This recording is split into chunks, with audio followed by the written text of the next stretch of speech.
Friends, आज हम बात करेंगे एक बहुत ही इम्पोर्टेंट टॉपिक। बट लोग इस पे ज़्यादा ध्यान नहीं देते हैं और इस पे ज़्यादा आपको एडवाइस भी अवेलेबल नहीं है सोशल मीडिया पे। और कुछ भी आप सर्चेस करेंगे तो नहीं अवेलेबल। आजकल लोग टर्म प्लान की बहुत डिमांड करते हैं और टर्म प्लान पे क्लेम मिलने के बाद क्या करना चाहिए उस पैसे का, उसके ऊपर कुछ भी एडवाइस, कुछ भी गाइडेंस अवेलेबल है। क्लेम किसको मिल सकता है? क्लेम नॉमिनी को मिलता है। अब नॉमिनी जो है उसका एजुकेशन प्रोफाइल, उसका एक्सपीरियंस, उसका सामाजिक परिवेश कैसा है, उस पर निर्भर करता है कि वो जो 1 करोड़ 50 लाख या 20 लाख 25 लाख का क्लेम उसको मिला है अपने रिलेटिव की डेथ की वजह से या अपने फैमिली मेंबर की डेथ की वजह से, वो उसको कैसे यूज कर पाएगा और कितने दिन वो पैसा टिक पाएगा उस व्यक्ति के पास। तो यहाँ पर जो 10 तरीके मैं बताने वाला हूँ जिसकी वजह से वो पैसा सही ढंग से यूटिलाइज नहीं हो पाता है और नहीं टिक पाता है। तो आइए समझते हैं कि ये क्या तरीके हैं जिनको अवॉइड करने से क्लेम में मिला हुआ पैसा या किसी भी वजह से एक बड़ा पैसा आपके घर में आया है तो उसको सुरक्षित कैसे रख सकते हैं। तो आइए डिस्कस करते हैं वो 10 तरीके जिसकी वजह से आपका क्लेम का जो बड़ा पैसा है वो कभी भी आपके हाथ से जा सकता है। नंबर 1, जो भी आपका क्लेम का अमाउंट मिला है उसको आप सेविंग अकाउंट में रखते हैं। यहाँ से सबसे पहली पॉसिबिलिटी है कि वो पूरा का पूरा पैसा आपका कुछ ही समय में खत्म हो सकता है। सेविंग अकाउंट एक सबसे लिक्विड इन्वेस्टमेंट इंस्ट्रूमेंट है जहां से आप कभी भी पैसा विड्रॉ कर सकते हैं। जब आपने बड़ा पैसा आपके अकाउंट में पड़ा है तो हमेशा से लालसा रहती है कि कुछ ना कुछ नया खरीदने की, कुछ बड़ा आइटम परचेज करने की। उसकी वजह से आप अकाउंट में से विड्रॉ करने के लिए हर समय कुछ ना कुछ आपके मन में चलता रहता है। दूसरी चीज, आजकल जो साइबर फ्रॉड्स हो रहे हैं, फाइनेंशियल फ्रॉड्स हो रहे हैं, अगर आपने उनकी न्यूज़ पढ़ी हो पिछले 2-3 सालों में, 4 सालों में, जो साइबर फ्रॉड्स, फाइनेंशियल फ्रॉड्स की संख्या काफ़ी बढ़ गई है क्योंकि इंटरनेट, मोबाइल, ये सब चीज़, बैंकिंग, सब चीज़ कनेक्टेड हो चुकी है। सबसे ज़्यादा अगर आपके चांसेस है कि कहीं से आपका पैसा जा सकता है साइबर फ्रॉड या फाइनेंशियल फ्रॉड में, वो है आपका सेविंग अकाउंट। क्योंकि आज सेविंग अकाउंट इंटरनेट से लिंक्ड है, आपके आधार से लिंक्ड है। तो बहुत सारे फ्रॉड्स इसी चीज के अराउंड बनाए जाते हैं क्योंकि वहां पर मिनिमम सिक्योरिटी होती है। वो इसीलिए होती है क्योंकि आपको भी उसमें से पैसा निकालने की आजादी चाहिए। तो वो आजादी कहीं ना कहीं ऑनलाइन वे में किसी और को भी मिलती है। इसी वजह से आपने कई बार सुना होगा, अखबारों में खबर आती है कि एक फलाने बुजुर्ग व्यक्ति के इतने लाख रुपए निकल गए सेविंग अकाउंट में से। और अगर फ्रॉड से नहीं है तो कोई स्पैम कॉल्स आती है जो आपको एक अनड्यू लालच देती है कि आप यहाँ पे इन्वेस्ट करिए, आपको हम इतना ब्याज देंगे। और लोग उसमें पैसा डाल देते हैं बिना जाने कि कौन से सोर्स से वो इन्फॉर्मेशन आई है, वो कॉल किसने करी है, क्या वो ऑर्गेनाइजेशन ऑथराइज्ड है। तो सबसे ज्यादा अगर आपका पैसा असुरक्षित है तो वो आपके सेविंग अकाउंट में असुरक्षित है। दूसरा नंबर चीज, जब आपके अकाउंट में बहुत सारा पैसा आता है, चाहे वो क्लेम्स की वजह से, चाहे रिटायरमेंट फंड की वजह से, या किसी और वजह से, या आपने कोई बहुत बड़ी प्रॉपर्टी बेची है, तो सबसे पहले किसको इन्फॉर्मेशन मिलती है? वो है आपके बैंक मैनेजर को जिसमें आपका अकाउंट है। मैं ये नहीं कहता कि बैंक मैनेजर्स हमेशा से गलत एडवाइस देते हैं, but most of the time उनकी एडवाइसेस जो है उनके टारगेट को अचीव करने के लिए वो करते हैं। तो जैसे ही उनको पता चलता है कि आपके अकाउंट में इतना पैसा है तो वो अपनी टीम के साथ में आपके पास में कई तरह के प्रोडक्ट्स लेके आते हैं कन्विंस करने के लिए, इन्वेस्टमेंट करने के लिए। उसमें से कई इंश्योरेंस प्रोडक्ट हो सकते हैं, कई म्यूचुअल फंड प्रोडक्ट हो सकते हैं, कई शेयर मार्केट से रिलेटेड प्रोडक्ट्स होते हैं। तो आपको ब्रांच मैनेजर की बातों को एज इट इज एडवाइस को इम्प्लीमेंटेशन में नहीं लाना चाहिए। अपना प्रोफाइल देखना चाहिए, अपना रिस्क प्रोफाइल देखना चाहिए, अपना फाइनेंशियल फ्यूचर देखना चाहिए और उसके हिसाब से एक बहुत सुलझे हुए एडवाइजर के साथ में बैठ के डिस्कस करके प्रोडक्ट सिलेक्शन करना चाहिए। और फिर उसके बाद में उसके लिए डिसीजन लेना चाहिए और इन्वेस्ट करना चाहिए। तो दूसरा नंबर पॉइंट जो है कि बैंक मैनेजर की एडवाइसेस पे आप आंख मीच के भरोसा नहीं करें। बैंक के जो प्रतिनिधि है वो अपने टारगेट्स ड्रिवन होते हैं, वो उनका कंपल्जन है। लेकिन आपका पैसा आपको संभालना है, आपको समझना है कि कैसे उसको काम में लेना है। तो एक अच्छे एडवाइजर से कंसल्ट कीजिए, और उसके बाद में डिसीजन लीजिए। तीसरा नंबर है कि जब इतना बड़ा पैसा आपके अकाउंट में आता है तो आपके दोस्त, आपके रिलेटिव्स को भी पता चलता है कि आपको कितना बड़ा पैसा मिला है। तो वो आपसे हेल्प मांग मांग सकते हैं फॉर टेम्परेरी फाइनेंस कि इतना पैसा दे दीजिए, मैं इतने समय बाद में वापस लौटा दूंगा, आपके पास तो पैसा आया हुआ है, कुछ समय के बाद है मैं वापस दे दूंगा। या कई आपके रिलेटिव्स या फ्रेंड्स आपको इंटरेस्ट ऑफर कर सकते हैं कि बैंक में क्यों रखे हुए हो पैसे, बैंक से ज्यादा तो ब्याज मैं दे दूंगा, आप मुझे दे दो, मैं अपने बिजनेस में लगा के आपको ज्यादा ब्याज दे दूंगा। इन सब चीजों से क्या होता है, जब आप पैसा दे देते हैं और जब वो पैसा नहीं आता है या कई बार आपको मिल जाता है लेकिन वो दोबारा रोलिंग क्रेडिट मांगते हैं, और कभी ना कभी ऐसी सिचुएशन आती है कि वो पैसा नहीं दे पाते हैं या नहीं देना चाहते हैं क्योंकि आपकी स्थिति उतनी अच्छी नहीं है या उतनी ताकत नहीं है कि आप उनसे हार्ड लाइन में बात कर सकें। तो ऐसे में आपका वो पैसा जो है वो तो डूबता ही डूबता है, उस पे आप जो बैंक बचत ब्याज जो कमा रहे थे वो भी चला जाता है, ज्यादा ब्याज को तो आपको छोड़ ही देना चाहिए। तो ऐसी सिचुएशन में आपके रिश्तेदारों से रिश्ते खराब हो जाते हैं, आपके फ्रेंड से रिश्ते खराब हो जाते हैं, जिनको आपने क्रेडिट दिया वो आपका फोन उठाना बंद कर देते हैं, आप जब उनसे कोई फंक्शंस में या गैदरिंग्स में मिलते हो तो वो आपको अवॉइड करते हैं। तो ये फ्रिक्शंस जो है आपको आपकी लाइफ में बहुत मैटर करते हैं। फैमिली एंड रिलेटिव्स में हमेशा रिलेशनशिप अच्छी और हेल्दी रहनी चाहिए। तो किसी चीज को ना करके अगर हम अच्छा महसूस कर सकते हैं, हमारे बॉन्डिंग एंड रिलेशनशिप को स्ट्रांग रख सकते हैं, तो वो बेटर है। अगर कोई इस बात से नाराज होता है तो वो टेम्परेरीली नाराज हो सकता है, लेकिन आपको उस नाराजगी को जो है एकदम लाइट वेट, बिल्कुल हल्के मूड में लेकर के धीरे धीरे समय के साथ आप देखेंगे कि वो चीजें सॉर्ट आउट हो जाती है। पर जो आपका क्लेम का पैसा है उसको प्लीज किसी को उधार पे या ज्यादा ब्याज के लालच में नहीं दीजिए। चौथी चीज, जब भी इतना बड़ा फंड आता है तो हमेशा से आपको रिटर्न्स ज्यादा लेने के लिए एक लालसा होती है। तो आपको बहुत सारे ऑप्शंस दिखाई देने लगते हैं, जैसे चिट फंड कंपनी में इन्वेस्ट कर देना या कोऑपरेटिव सोसाइटीज में इन्वेस्ट कर देना, या फिर कहीं और कोई हाई इंटरेस्ट रेट के बॉन्ड्स हैं जिनकी क्रेडिट रेटिंग खराब है। तो वो सब लालच आपके चारों तरफ मंडराने लगता है। इन चीजों पे आप, मैं ये नहीं कहता कि बिल्कुल भी इन्वेस्ट ना कीजिए, लेकिन पूरा का पूरा अमाउंट आपको इन चीजों में बिल्कुल भी इन्वेस्ट नहीं करना चाहिए, इन इंस्ट्रूमेंट्स में नहीं इन्वेस्ट करना चाहिए, क्योंकि इनमें रिस्क होता है डिफॉल्ट का। कंपनीज डिफॉल्ट कर जाती है, फिर वो आपका पेमेंट मेच्योरिटी के टाइम में नहीं दे पाती है। इंटरेस्ट पेमेंट तो छोड़ दीजिए, कभी कभी मूल भी आपका जो है वो मिलता नहीं है या उसको मिलने में बहुत समय लगता है आपको। इतना समय वेट करने की वजह से जो स्ट्रेस आता है आपकी लाइफ में, जो आपकी इंटरेस्ट इनकम का नुकसान होता है, और जो आपके कुछ गोल्स आप पूरा करना चाहते थे जिसके लिए आपको बड़ा पैसा मिला था, वो सारे गोल्स पे आपको कॉम्प्रोमाइज करना पड़ता है। तो हायर इंटरेस्ट के इंस्ट्रूमेंट्स में इन्वेस्ट करने से पहले एक सही एडवाइजर से सलाह लेके उसके रिस्क को समझ लीजिए, और रिस्क को समझ के फिर देखिए कि आपको कितना इन्वेस्ट करना चाहिए। सारा का सारा अमाउंट तो बिल्कुल भी इन्वेस्ट नहीं करना चाहिए, ये एडवाइजेबल नहीं है।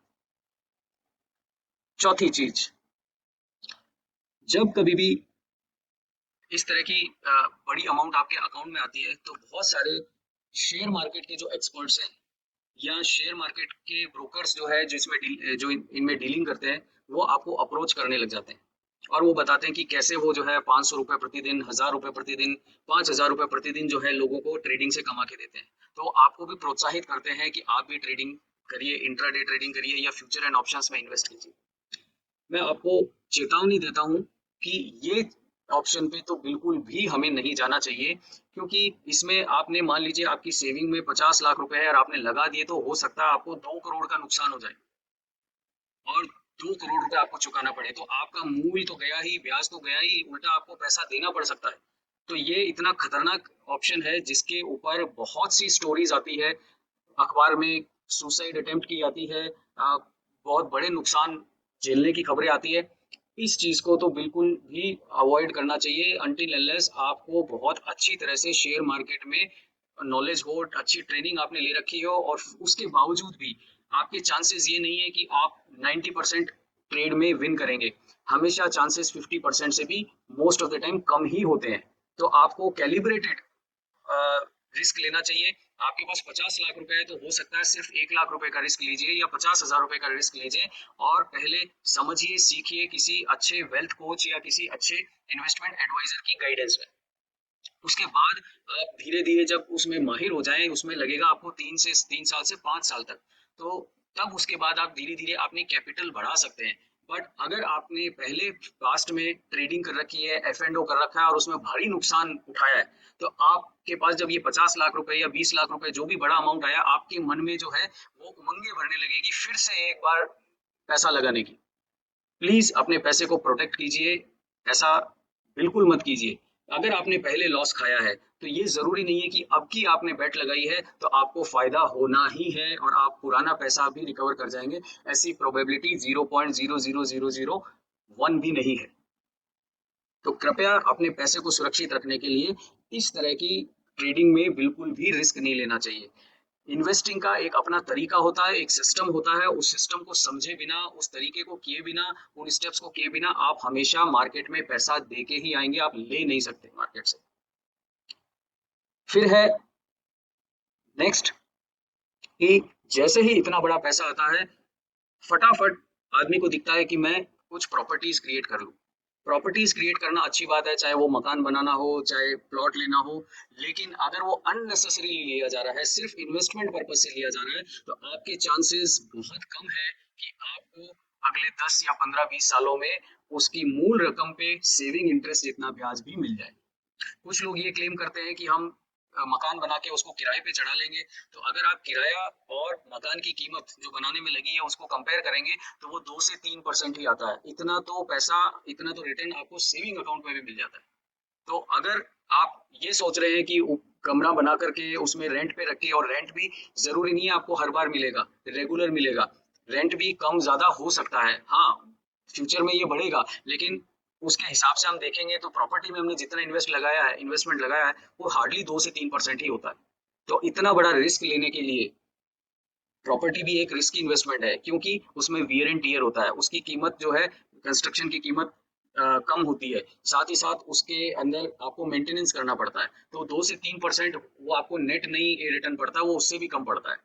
तो प्रॉपर्टीज में किराए के लिए या प्रॉपर्टीज आज खरीद के कल बेचने के लिए अगर आप कर रहे हैं तो आप कम से कम 20 से 25 साल का ओराइजन रखें, तो आपको बहुत अच्छी ग्रोथ प्रॉपर्टी में मिल सकती है। बट आप सोचते हैं कि आज खरीद के 3 साल बाद कुछ अच्छी ग्रोथ पे, तो ऐसी संभावनाएं अब इंडिया के प्रॉपर्टी मार्केट में नहीं है। इंडिया के प्रॉपर्टी मार्केट ने सन 2000 से 2015 के बीच में बहुत शानदार जो है रिटर्न्स देखे हैं, लेकिन अब ये मौका फिर से दोबारा नहीं बनेगा। और अगर बनेगा भी तो प्रॉपर्टी मार्केट की जो साइकिल है रिटर्न देने की, वो 10 से 15-20 साल के बीच की होती है।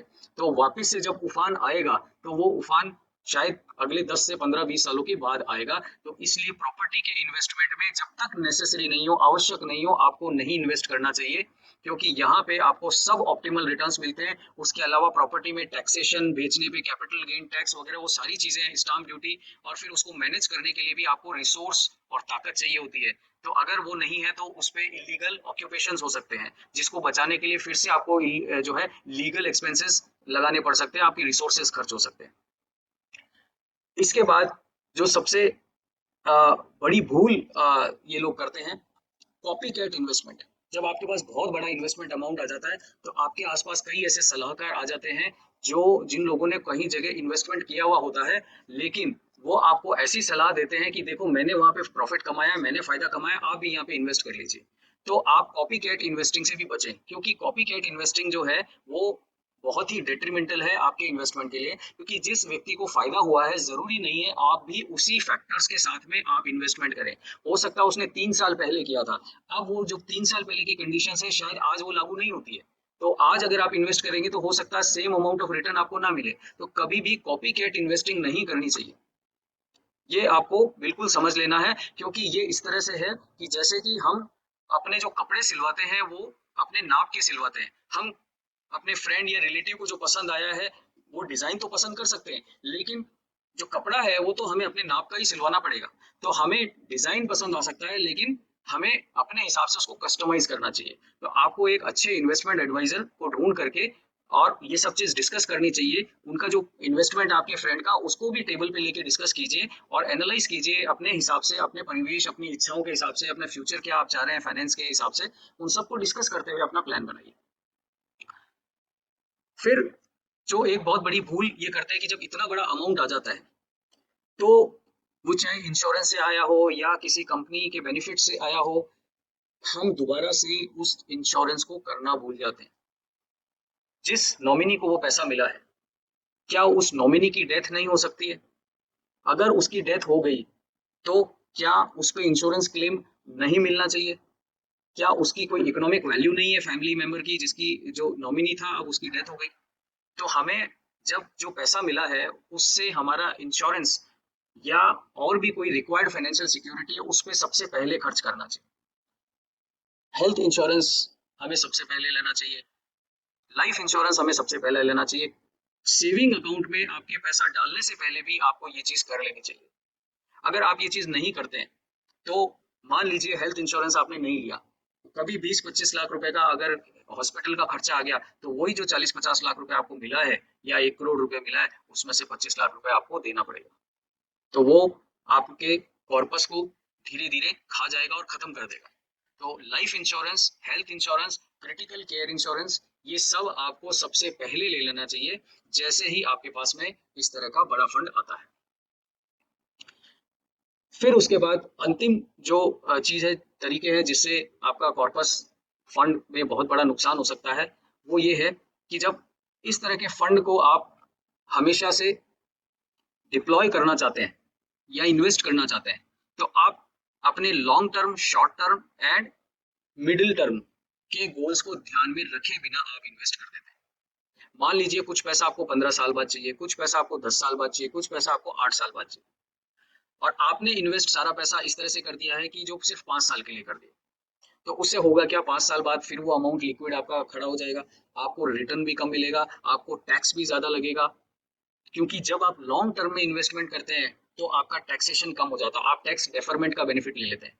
लेकिन जब आप इस तरह से बिना गोल बेस्ड प्लानिंग के आप स्पोराडिक इन्वेस्टमेंट करते हैं, कभी कोई आ गया, कोई एडवाइस दे दिया, आपने इन्वेस्ट कर दिया, कभी दोस्त ने आके कहा कि इतना पैसा यहाँ लगा दो, कर दिया, अनक्वालिफाइड एडवाइजर जो ज्यादा ट्रेंड नहीं है उनकी एडवाइस मान करके आपने लगा दिया पैसा, तो होगा क्या, उससे आपको रिटर्न मिल जाएगा लेकिन सही समय पे सही पैसा आपको नहीं मिलेगा, और उसकी वजह से आप हमेशा स्ट्रेस फील करेंगे और आपको आपको अपनी जरूरतें पूरी करने के लिए बाहर से उच्च ब्याज दरों पे उधार भी लेना पड़ सकता है।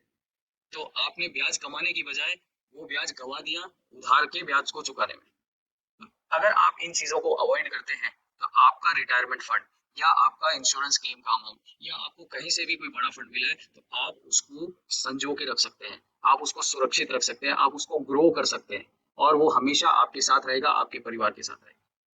तो धन को संजोना बहुत मुश्किल काम है, लेकिन अगर ये 9 तरीके जिनको अधिकतर लोग जानते नहीं है, अगर आप इन तरीकों से बचेंगे तो आपका पैसा आपके साथ में हमेशा इनफाइनाइट टाइम तक रहेगा। Thank you very much. See you in the next educational video.